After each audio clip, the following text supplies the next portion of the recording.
Hej Cecilie. Jeg kunne desværre ikke være til stede i dag, fordi jeg sidder om på den anden side af jorden i Vietnams sydligste store by Saigon.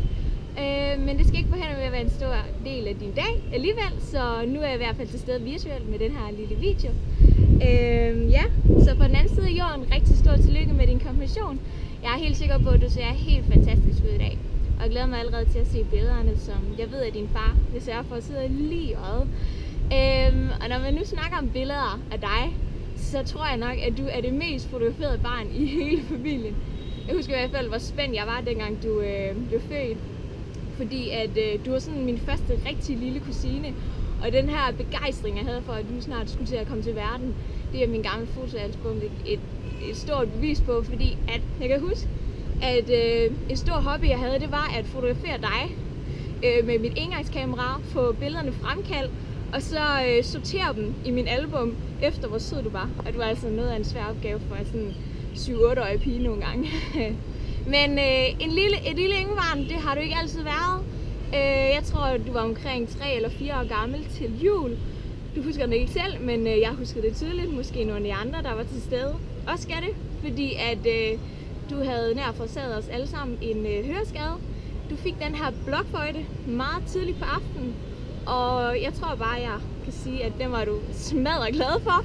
Og der startede måske allerede et musikalsk interesse her. Men ja, for os andre blev det i hvert fald en meget lang aften. Ja, med den her lille baby Cecilie, som var for mine billeder i mit album, og som så godt kunne lide at spille blokfløjte til juleaften. Hun voksede så stor, ligesom vi andre har gjort. Nogle vokser op af, mens andre vokser lidt mere ud af, og du voksede i hvert fald op af.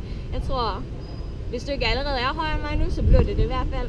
Men selvom det, så vil du altid være min lille kusine. Min lille kusine, som har den her super skønne personlighed. Du er en person, som er dejlig nede på jorden, og du er super klog, og du er rigtig dygtig til det, du laver. Det hørte vi vist alle sammen til mormor og morfars guldbryllup her i efteråret. Så er du, som jeg synes i hvert fald, noget af det vigtigste, så er du utrolig ydmyg, og du er hjælpsom, og det tror jeg, at der er mange mennesker, som vil komme til at misunde os videre hen, så husk at holde fat i det.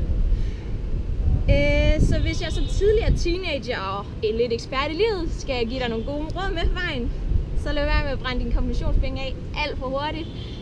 Jeg gjorde det selv, Mette gjorde det også, og lad især ved at bruge dem på for mange ture i guldbæren. Spis ikke makrelmadder, ifør et hvid t-shirt, og især ikke hvis du er på vej ud af døren. Det tror jeg alle dødelige mennesker kan relatere til, at det er en dårlig idé. Den er gal. Når du om år skal på efterskole, så pas på med at gå for meget i brusen og handle gifler og kakaomælk. Det har en tendens til at sætte sig. Det har i hvert fald både mig og Mette erfaring med. Når det kommer til drengen, så lad være med at tænke på, hvad din far synes. Fordi statistikken siger alligevel, at du højst sandsynligt finder en, som ligner ham utrolig meget. Det er ikke lige noget, jeg har erfaret endnu, men måske, man ved aldrig.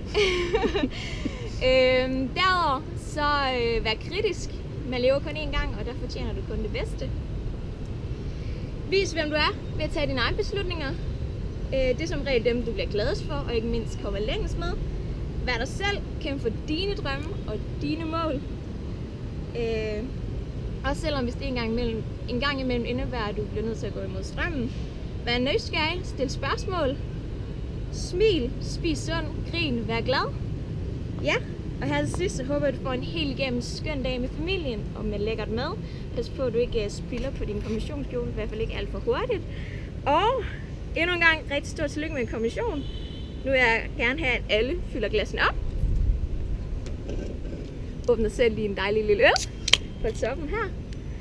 Så Cecilie, længe leve. Vi har 3. Hurra! Hurra! Og så er det lange. Hurra! Skål! Vi ses. Hej.